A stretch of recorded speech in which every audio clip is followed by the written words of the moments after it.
Lacrosse Legends. Lacrosse Legends, a comprehensive look at America's greatest game, featuring legends past, present, and future. Today on Lacrosse Legends, we have a conversation with Coach Neal.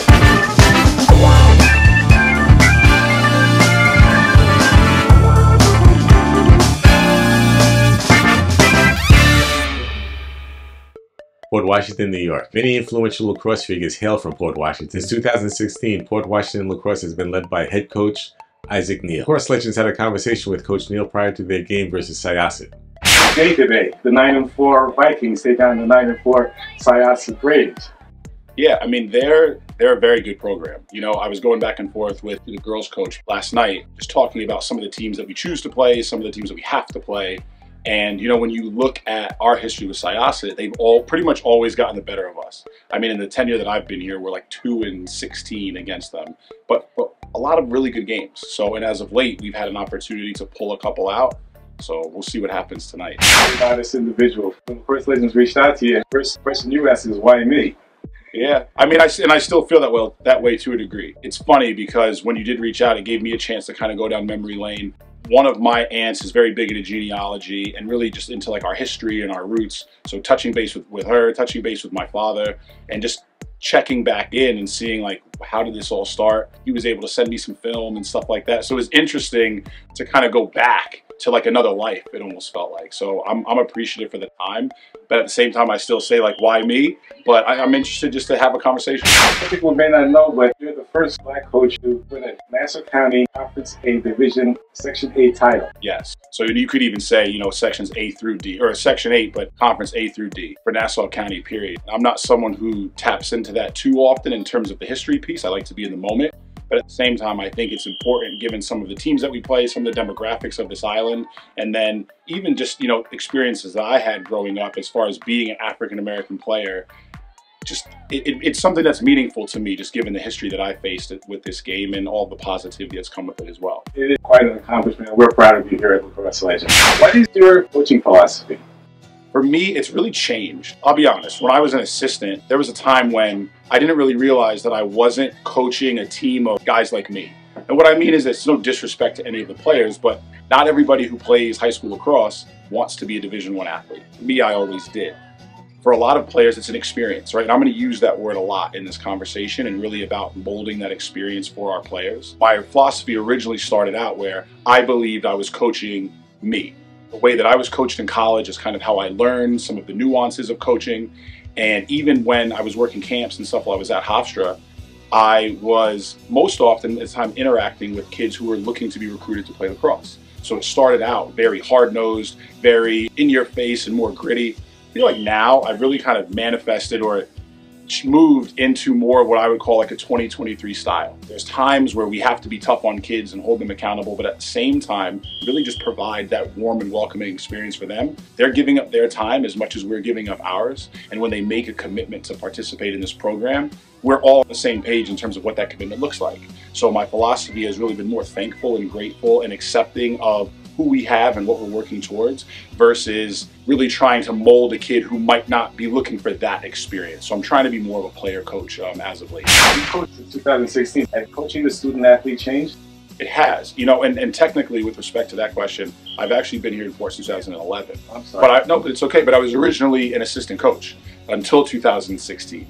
So it's absolutely changed. You know, I think philosophically, nowadays, kids are playing a lot more lacrosse. That's a big part of it.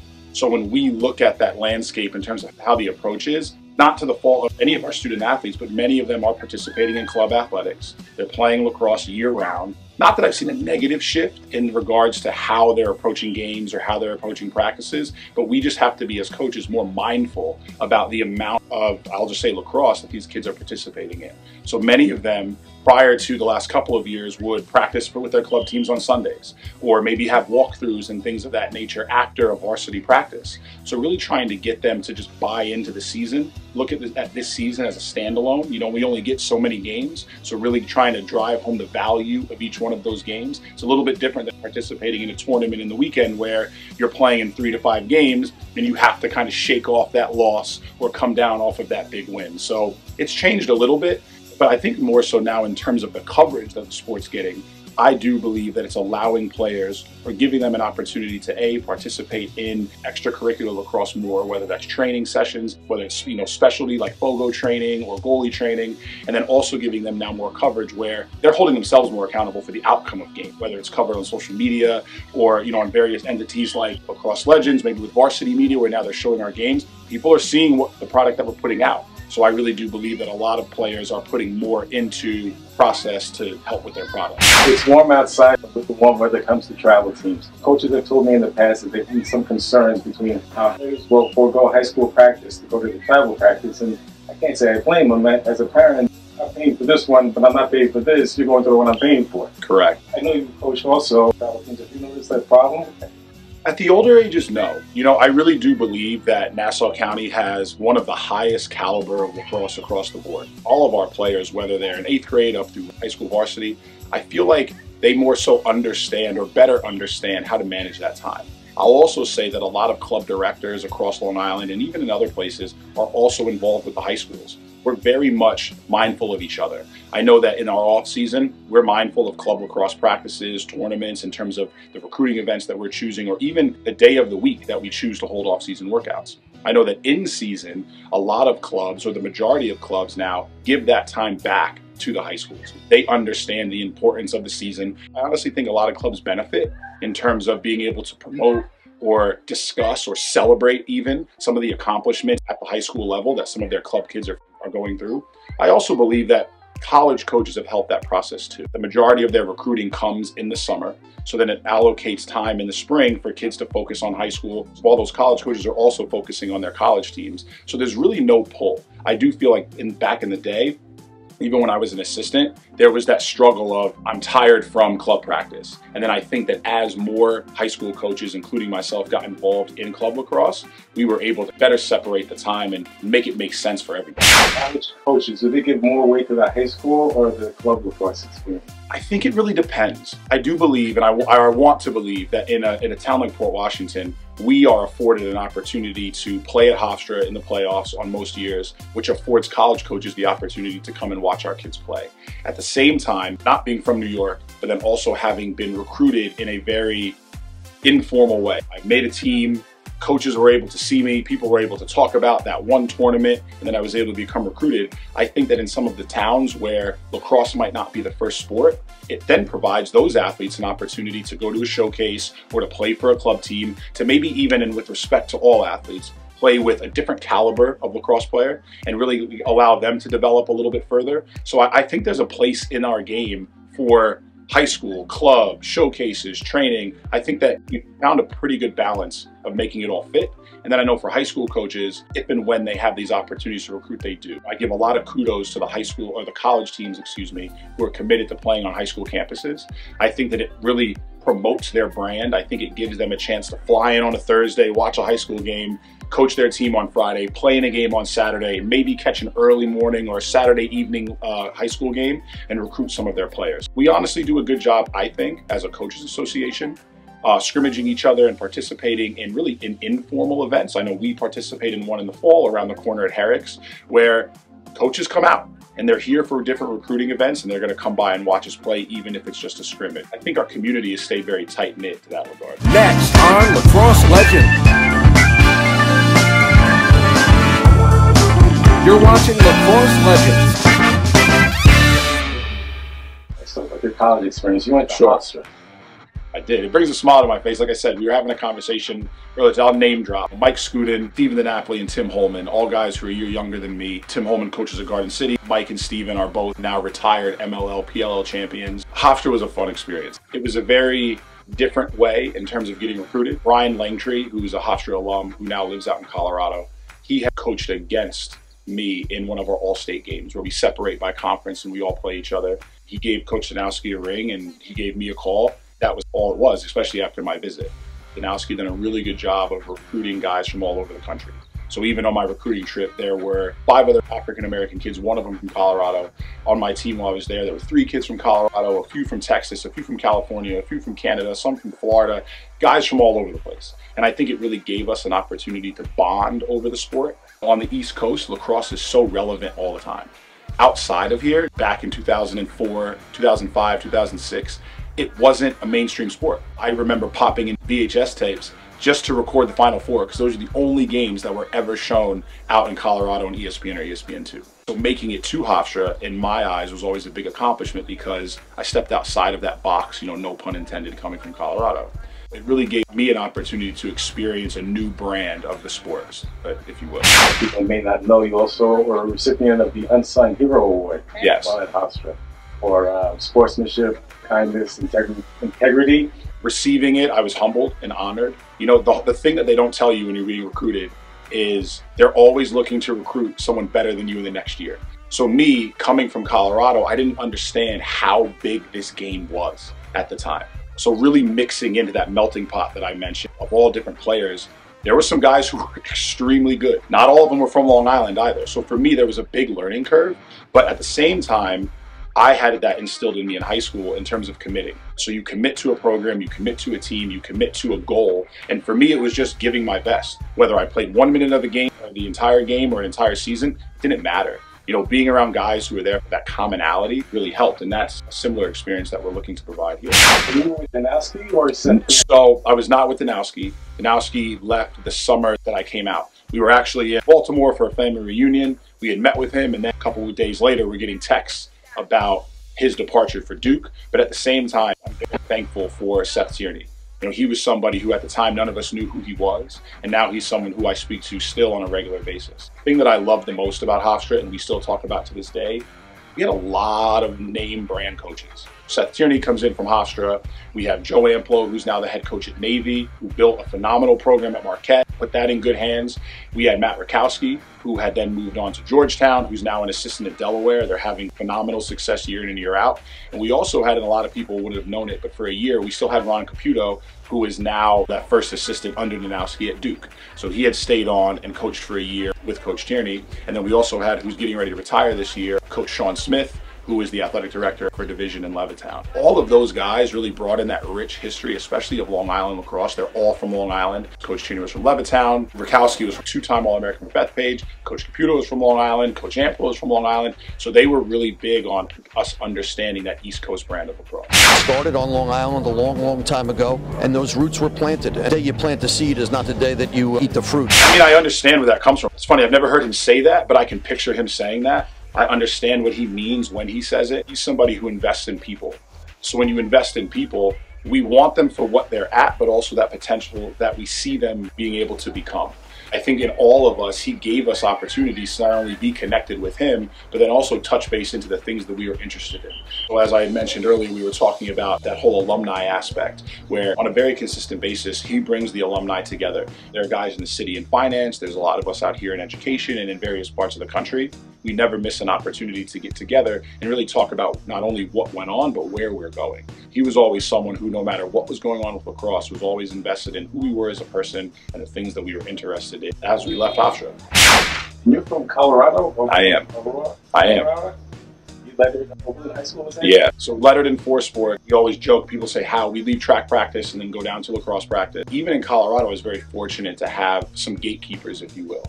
I owe a lot of, I guess, even just my defensive prowess, but also understanding the game to Dave Bratton. He's somebody who had then moved from Colorado to Utah to grow the game there, but he was someone who would always be at our youth games in and around where our high school participated in extracurriculars. He was someone who put a long pole in my hands and said, you're going to be a defenseman. At the same time, we had some guys who had played up at Colorado State. Nate Mueller was very instrumental in terms of me developing not only as a defenseman, but also as a person. He was the guy who would hold you accountable, that old school way of your palms go up, you're running. You respond a certain way, you're running. And not that running in terms of punishment, but as a reminder of there's a way that we do things and that instillment of commitment. Those guys were very instrumental in terms of my growth as a lacrosse player. Being an athlete, but also a student athlete, I really owe to my parents. My mom is and was someone who would show up at school with me. If you're not getting the right grades, if you're skipping class, my mom would hold me accountable. And then from my dad's standpoint, I owe him a lot of gratitude, or I'm very grateful, because he was someone who didn't ride me, but at the same time, he was always there for advice. So I'll never forget during, football games, lacrosse games, I always knew where he was, but he wasn't one of those parents yelling. I'm grateful for that. after the game is when we would sit, and hindsight's always 20/20, talk about, okay, what can we do for the next game? What went wrong? What do we need to improve upon? What's the move in terms to get better? I owe them a lot of credit. My dad was a college basketball player at Colorado State. Yeah. So my dad's brother played in the NFL. My mom's brother played in the NFL. My mom's sister was in 3 Olympics, still works with the United States Olympic Association. Athletics are big. I always joke with my sister, if she wouldn't have pursued theater production, she was a better athlete than me. So it was one of those areas where we just grew up competing, whether it was dominoes, whether it was Monopoly, or it was basketball out in front of the house, or whatever it was, there was always a challenge. Learning how to overcome those challenges, learning how to get whooped, and then come back the next day and still challenge your dad or challenge your sister or get used to her being around there playing with you. We were always competing in our neighborhood. What's your advice to the young parents who aren't familiar with the course? I mean, I'm this way with my kids, well, especially with my daughter, and my son's not old enough to pursue things like that yet. Let them take the lead. Even working in education, a lot of parents want to dictate what their child does or who they're going to become. When in reality, we don't have a lot of say in that. Because of that, we're paying for something, whether it's in time or whether it's financial, there's a return on the investment. The biggest return on the investment is our kids being happy. So like I look at my daughter and people always ask me, you know, when is she going to play lacrosse? When she wants to. So my advice is just that, when they want to. There's a piece of me that says, I would have wished my parents would have put me in maybe competitive football or competitive lacrosse earlier than 7th grade. But there's another part of me that says, well, I got to experience so much. So many trips that we would take as a family, so many places that we would travel as a family.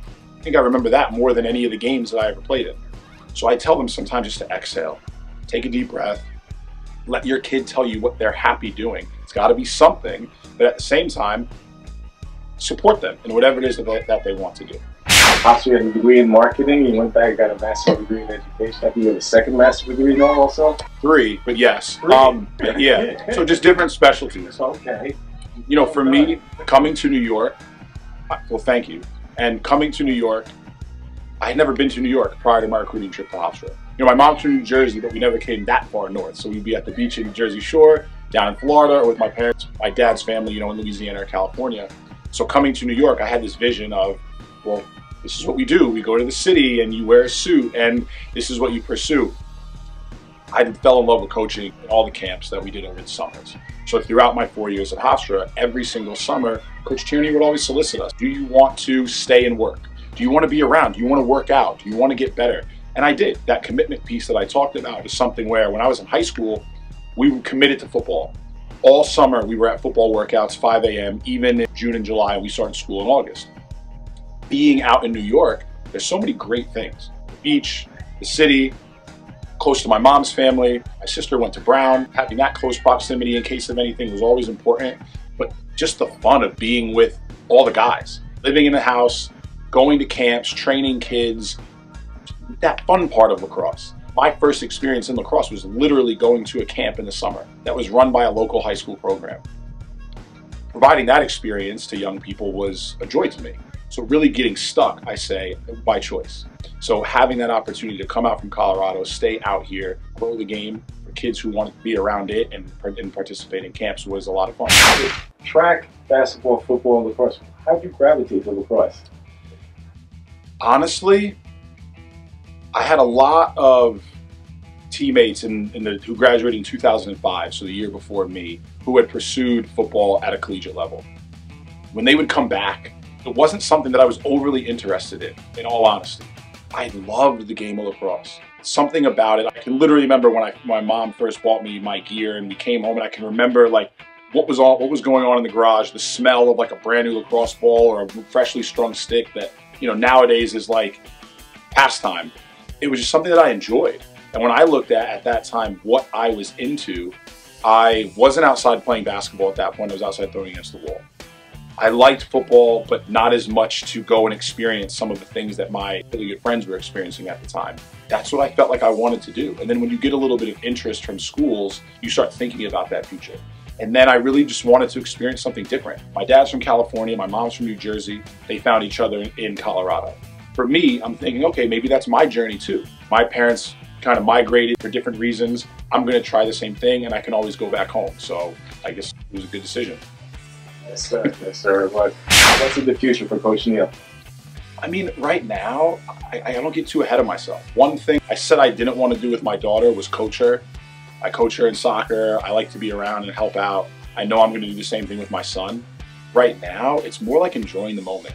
Having conversations, I'm very reflective on last year's run and us winning a county championship. Not that I want that again, obviously I do, but I want that feeling.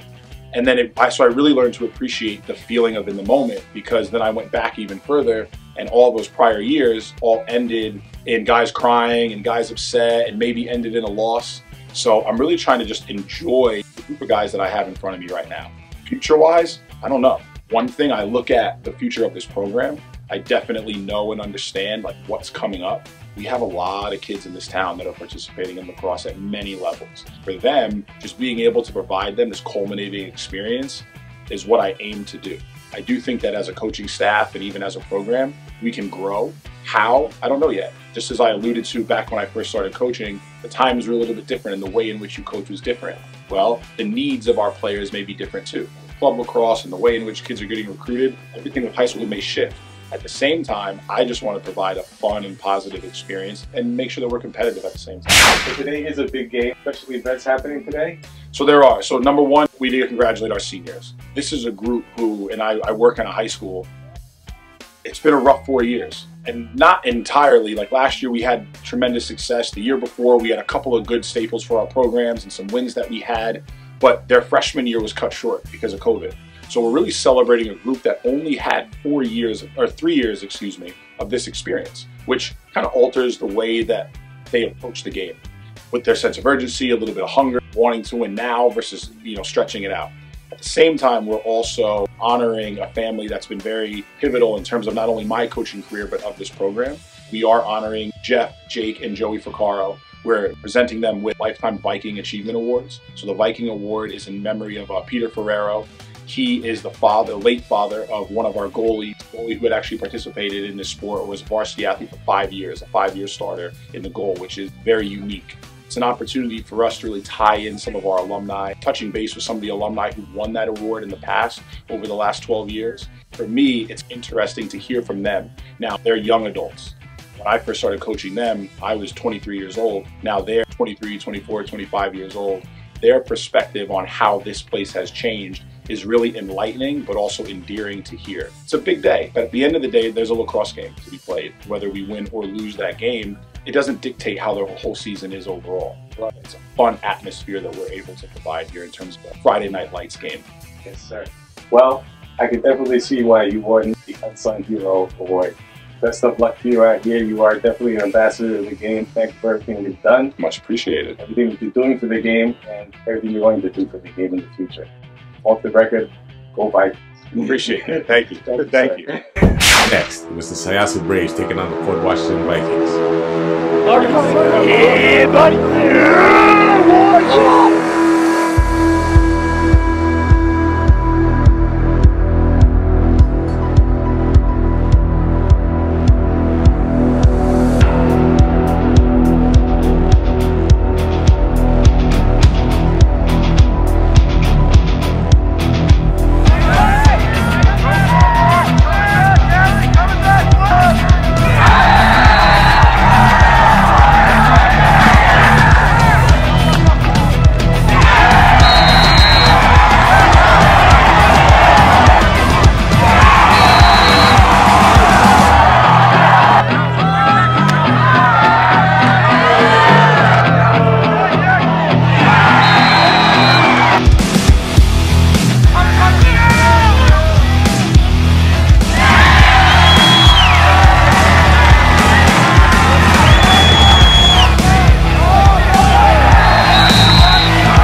Join us in recognizing the Ficaro as recipients for the Lifetime Viking Award.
quite the night in Port Washington.